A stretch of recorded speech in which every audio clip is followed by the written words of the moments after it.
5 የእንቅልፍ ደረጃዎች አሉ። ሰዎች ከጥንቅል እንቅልፍ ውስጥ ምናልባት ድንገት ብንን ብለው ከነቁ ከባድ ነው ለነሱ። የጥንት ኢትዮጵያ ሊቃውንት እንቅልፍን ለ3 ከፍለውታል። የህልም አይነቶችን እስቲ እንይ። ምን አይነት ህልም ነው? ምን አይነት ህልሞች አሉ የሚለውን ነገር ምንድናቸው? እነዚህ ነገሮች እንዴት ነው ከሰውነታችን ጋር የሚዋሃዱት? እንደ ኢትዮጵያውያኑ ህልም መልአካዊ የሚባል ህልም አይነት አለ።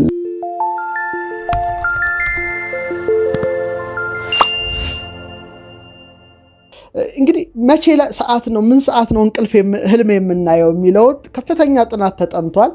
በተለይ ሜዲካል ኒውስ ጥሩ ጥናት አቅርቦበታል። በዚህ ላይ በተለይ ሃና ኒኮላስ በጣም ምርጥ ጥናት አጥንታለች።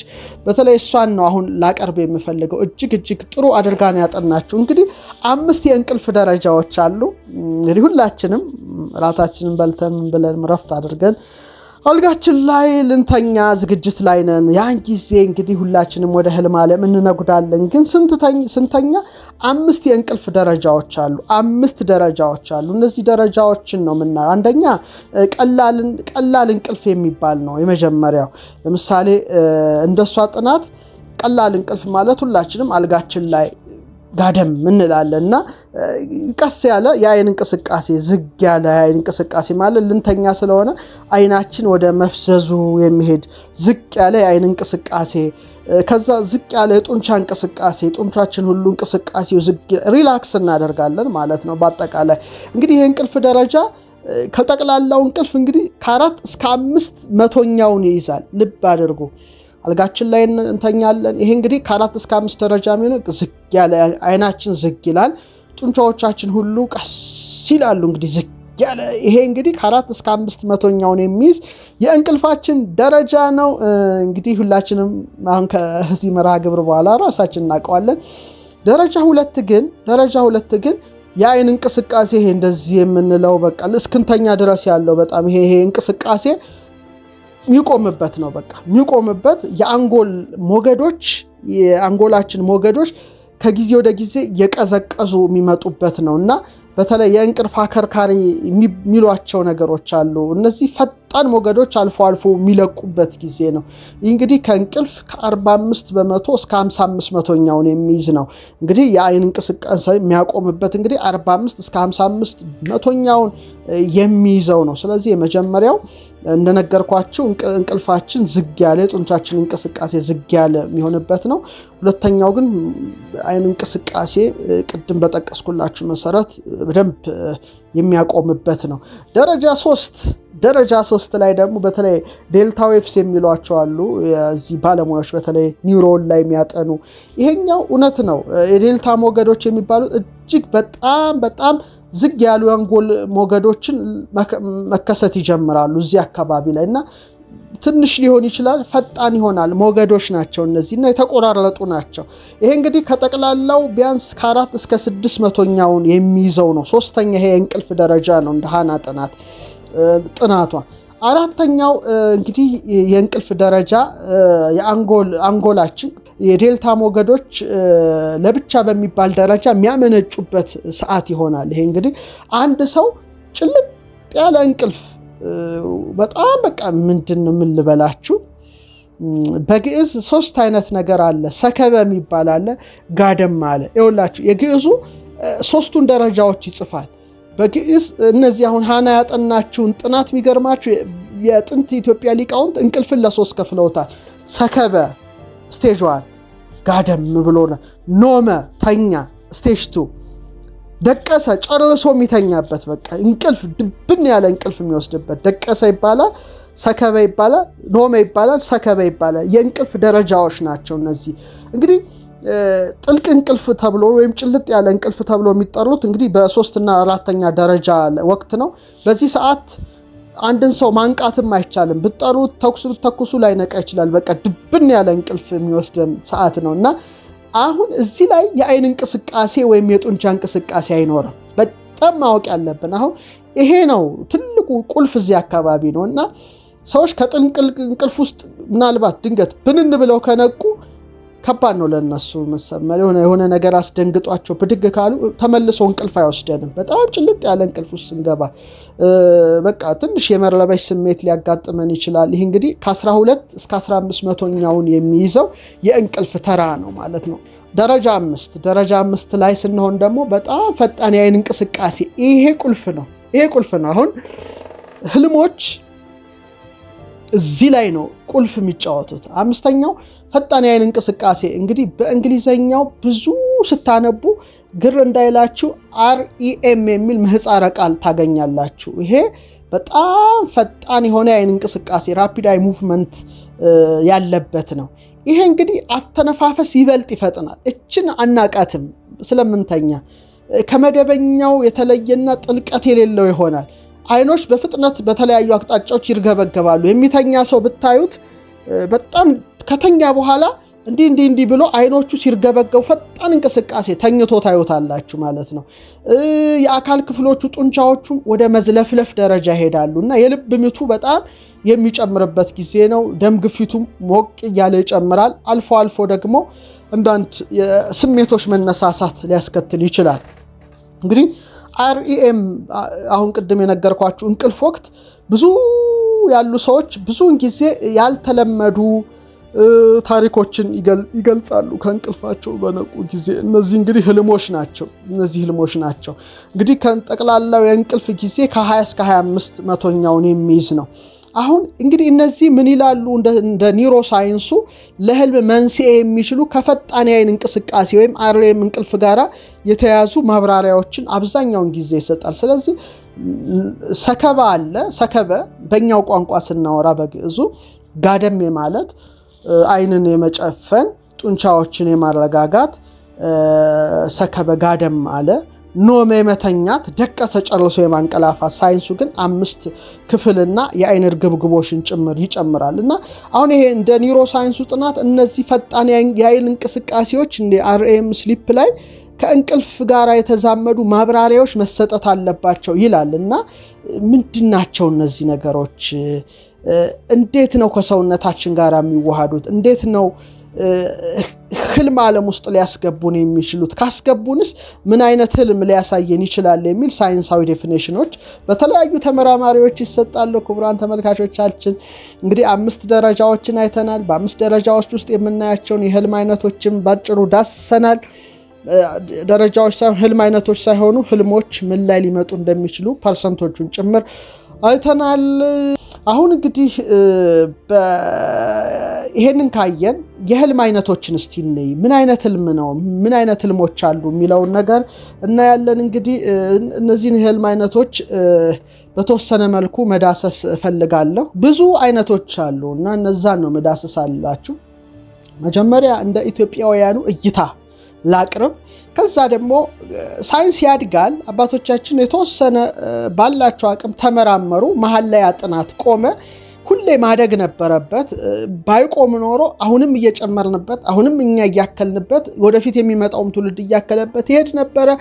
አሁን ግን መሀል ላይ ይሄ ምርምር ቆሞ ዝም ብለን በዘፈቀደ የምንኖር ሰዎች ስለሆንን በብዙ ምክንያቶች ኢትዮጵያውያን እዚህ ላይ ያቆመናል። ስለዚህ ነው በክብር የነሱን ጥናት ላቀርብ የምችለው እንጂ ማደግ ነበረበት። አሁን ግን በሌላው ዓለም ሳይንስ ሁሌ አዳዲስ አፕዴት ያደርጋል ራሱን። ስለዚህ አዳዲስ ነገር ጨምሮበታል። በእኛ ያለውን አቀርብላችኋለሁ። አሁን እስካለበት ድረስ በተወሰነ መልኩ አቀርብላችኋለሁ። በተረፈ እናንተ ተራቀቁበት የሚል አስተያየቴን እሰጣለሁ። የመጀመሪያው ህልም እንደ ኢትዮጵያውያኑ ህልም መልአካዊ ይባላል። ህልም መልአካዊ የሚባል ህልም አይነት አለ። ይሄ እንግዲህ ህልም መልአካዊ የሚሉት ከመንፈሳዊ ፐርስፔክቲቭ ከመንፈሳዊ አስተውሎት ወይም እይታ ስናየው ቅዱስ መጽሐፍ ወይም ቅዱሳት መጻሕፍትን ያማከለ ህልም ብለን ማየት እንችላለን። ይሄ መልአካዊ ህልም ወይም ከላይ ከአምላክ የሚገለጽ ህልም ተብሎም ሊፈታ ይችላል። እንግዲህ በቅዱስ መጽሐፍ ላይ ህልምና ራእይ የእግዚአብሔር ስጦታዎች ናቸው። ይሄ ራሱ ተገልጿል። በተለይ ሐዋርያት ሥራ 2:17 ላይ ይመስለኛል ህልም ራእይ ብሎ ይጠቅሳልና እነዚህ ከአምላክ የሚሰጡ ስጦታዎች ናቸው። ስለዚህ አንዱ ስጦታ ነው። አንዱ ህልም ምንጭ ዲቫይን ሪቨሌሽን መለኮታዊ መገለጥ ከመለኮት የሚገለጽ እንበለው ከአምላክ የሚገለጽ ህልም መልአካዊ ይሉታል። እንግዲህ እነዚህ ብዙ መልኩ ማየት እንችላለን። አንደኛ ፕሮፌቲክ ድሪምሶች ልናይ እንችላለን፣ ትንቢታዊ ህልሞች ማየት። ይሄ እንግዲህ ህልም መልአካዊ ከሚባለው ክፍል ነው። እንግዲህ በተለይ በጣም ስለ ህልም ሳነብ ከገረሙኝ ጥቅሶች መካከል የኢዮብ ጥቅስ ነው። በጣም ደንቆኛል። ይሄ ህልም መልአካዊን ይገልጻል የሚል እምነት አለኝ። በተለይ በ33ኛው ምዕራፉ ቁጥር 14 እስከ 16 አካባቢ ምን ይላል? እግዚአብሔር በአንድም መንገድ በሌላም ይናገራል፣ ሰው ግን አያስተውለውም ይላል። እግዚአብሔር በአንድም ወይም በሌላም ነገር ይናገራል፣ ሰው ግን አያስተውለውም።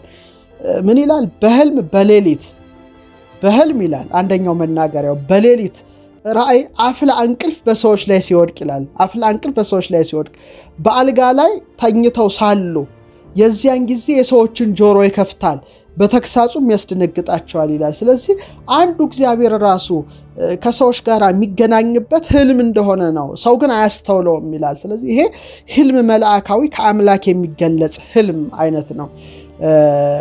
ለምሳሌ አቤሜሌክን በህልም ሲያስጠነቅቀው እናያለን፣ ሳራን እንዳይወስድ።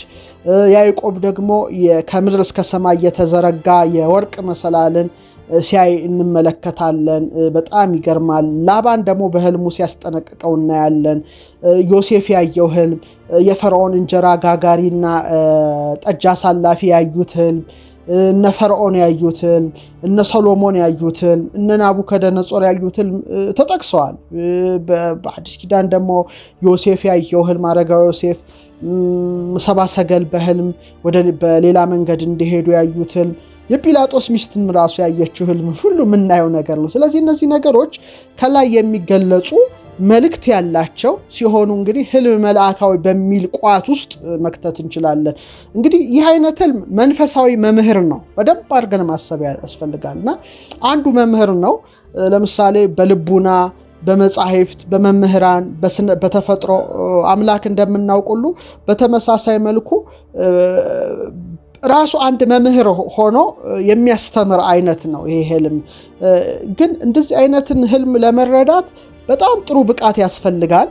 ወይም ደግሞ ጥሩ ህልም ፈቺ እንደ ዮሴፍና እንደ ዳንኤል ያስፈልጋል። አሁን ዳንኤል ምን ብሏል? ህልምን እንጂ የሚተረጉም እግዚአብሔር የገለጠለት ነው ይላል። ስለዚህ ይሄ ናቡከደነጾር ያየውን ራሱ የወርቅ አንገቱ፣ ደረቱ የብር፣ ወገቡ የብር፣ ጭንና ጭኑ የብረት፣ እግርና እግሩ የብረትና የሸክላ ቅልቅል ምስል ነው እና የሚተረጉምለት ጭምር አጥቷል። ህልሙም ጠፍቶታል በመጀመሪያ ደረጃ እና ዳንኤልና ሰለስቱ ደቂቅ ተርጉመውለታል። ስለዚህ እነዚህ ከላይ የሚገለጹ ህልሞችን ለመረዳት የፈጣሪ ኃይል ያስፈልጋል ማለት ነው። ስለዚህ አሁን ይሄንን ለመለየት ትክክለኛ ነው አይደለም ለመለየት በጣም በጣም በጣም በጣም ውስጣችንን ማጥራትና መንፈሳዊ ማንነትን መላበስ ይኖርብናል። መንፈሳዊ ማንነትና ምናልባት ተደጋግሞ ሊታየን ይችላል። ከአሳሳችን ምን በዚህ ልንለይ እንችላለን። ከረቂቁ ዓለም ጋራ የሚያገናኘንም መሰላል አድርገን ልናየው እንችላለን እና ስለዚህ ይሄ አይነት ህልም ወይም ይሄ አይነት ተከስቶ ወይም ቢገለጽልን በደንብ አድርገን ለመረዳት፣ ለማጤን፣ ለመመርመር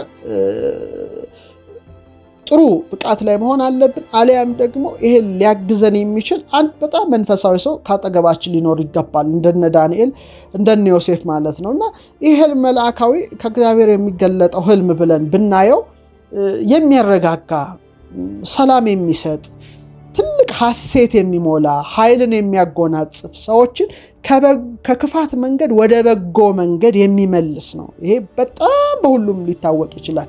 ይሄ እንግዲህ ይሄ ከእግዚአብሔር የሚገለጸው ህልም ለምሳሌ አንዳንዴ ጲላጦስ ሚስት አሁን ስትጨነቅ ታያላችሁ። ይሄ ከክፉ መንገድ የሚመልስም ቢያስ ማስጨነቁም ለመልካም የሚሆን ህልም ነው ማለት። ይሄ እንግዲህ ከአምላክ የሚገለጥ ህልም ነው። እነዚህ ከአምላክ የሚገለጡ ህልሞች ከአምላክ የሚገለጹ ህልሞችን በደንብ አድርገን ማየት መመርመር ይጠበቅብናል ማለት ነው። ተመልካቾቻችን የሚያረጋጋ መሆን አለበት። ሰላም የሚሰጥ፣ እፎይታ የሚሰጥ፣ ኃይልን የሚያላብስ ነው ከህልም መልአካዊ በአጠቃላይ የምናየው እንግዲህ እነዚህ ሶል ድሪምስ የሚባሉ አሉ። ደግሞ መንፈሳዊ ህልም ህልሞች አሉ። እንግዲህ ሰው ልጅ በፈተና ውስጥ ያልፋል። ስለዚህ በዚህ መልኩ ህልም መልአካዊ ሊለይ ይችላል ማለት ነው፣ ከአሳሳችሁ ህልም ማለት ነው። ሌላው ሁለተኛው ህልም ሰይጣናዊ የሚባል ህልም አይነት አለ። ይሄ ደግሞ በጣም ግራ አጋቢ፣ በሰቆቃ የተመላ በጣም አስፈሪ፣ አስጨናቂ፣ በተለይ የክፋት መልእክቶችን ያዘለ በመሆኑ ልንረዳው እንችላለን። ለምሳሌ እንደ ሄሮድስ ይላሉ በጣም የክፋት ነገርን ይነግረው ነበረ። ይሄ እንግዲህ ህልም ሰይጣናዊ የሚባለው የህልም አይነት ነው። መንፈስን የሚረብሽ ነው። ከአምላክ እንደሚሰጠው የመረጋጋት ህልም ሳይሆን መንፈስን የሚረብሽ ኃጢአት፣ ነውር የሞላበት የጭካኔ ነገር ያለበት፣ በተለይ ደግሞ ጭካኔን የሚያስተምረን አይነት አድርጎ የሚያሳይ ነው። አንዳንዴ ደግሞ በጣም አታላይ ስለሆነ የሌለንን ክብር ሰጥቶ እኛ ማንነታችን እናውቀዋለን፣ ግን ልክ ሳንበቃ የበቃን አስመስሎ የሚያታልለን ህልም ማለት ነው። በተንኮል ለመጣል የሌለንን ነገር ቆልሎ